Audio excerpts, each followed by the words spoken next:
The information presented in this NCHE project is gathered from trusted sources, personal stories, and individuals' recollections. We have made every effort to ensure its accuracy. However, due to the nature of the content and the methods of obtaining it, some details may not be entirely precise or exact. We appreciate your understanding and encourage you to consider this context as you watch our presentations. Enjoy. The Monhegan House is the oldest inn on Monhegan Island. It offers 28 bright, comfortable rooms on 4 floors with beautiful views of the ocean, the lighthouse, and meadow, or both. Conveniently located in the heart of Monhegan's small village, Monhegan House is located opposite the church and post office, just a short walk from the dock. Although the Monhegan House has undergone many expansions and changes, it has been continuously operated as a guest house since 1870.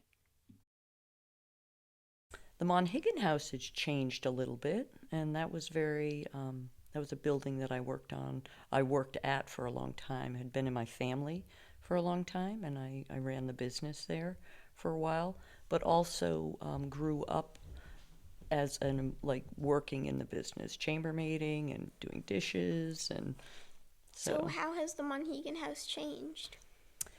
Well, it's changed in the past few years. Well, let's see, it just sold recently to a new owner.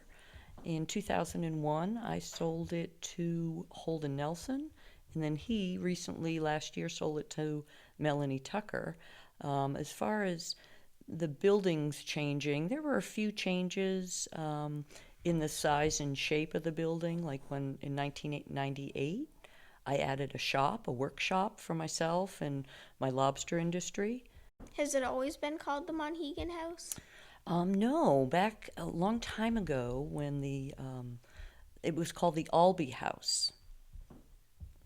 And Sarah Albee ran the business. And then I was told that my great grandparents, Kate and Cass Brackett, had the building. They bought it from Sarah Albee, and then later on, my great grandmother Elva, she ended up running it, and so on and so on. My grandmother, and then my mom, and then I ran it for my mom. My name is Melanie Tucker, and I am the current owner of the Monhegan House.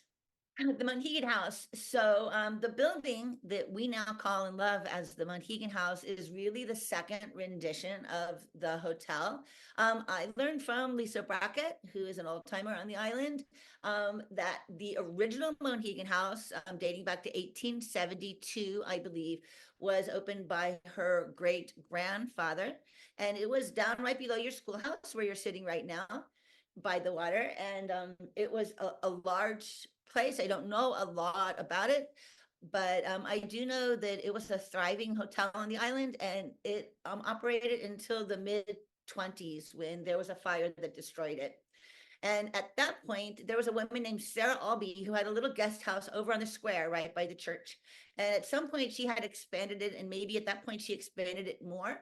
And she took on the name the Monhegan House. So they called it the new Monhegan House. Yes, the old Monhegan House, which was right down below the school here. It was on the lane going down towards Danny Bates's house, and so it sat between here and Shining Sails.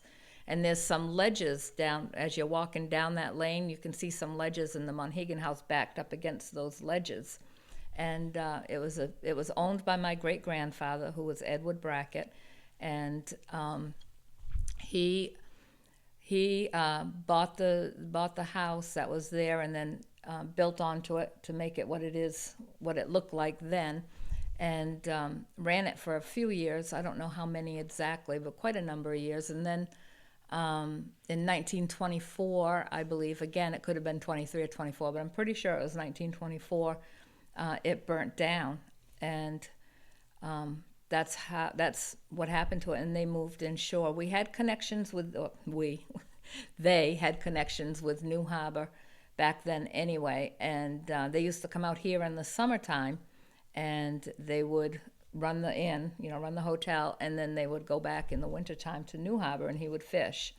And so they did that for until the hotel burnt, and then they decided to stay in New Harbor. They didn't come back out. Do you know how it burnt down? I really don't know how it burnt down, but there were suspicious activities around it that maybe he could have burnt it down for the insurance money. There were people around that had protected their own homes, like they knew it was going to happen, like wet sheets on the roofs and such. So it never was confirmed whether that is true or not, but that was a rumor that went around that he did that for insurance money. What about the hotels out here? How were they different? In the Monhegan house, the only thing is the kitchens in the Anemones are pretty much changed a little bit. See, the Monhegan house, now Melanie owns it, and they've made a lot of changes to it, so that's been a great addition too. Let me see. There are so many things that I've experienced on the island, from knowing your great-grandmother to lobster fishing out here for 17 years and being involved with so many good things that have happened out here, so many good changes, like having telephones, like we never had telephones. And even at the Monhegan house, we had only kerosene and gas lamps. So these are all neat things that have changed. And being part of those sort of changes and seeing all of you in school really excites me. And so happy that Monhegan is still going strong. Thank you for being here today. Thank you, Dana.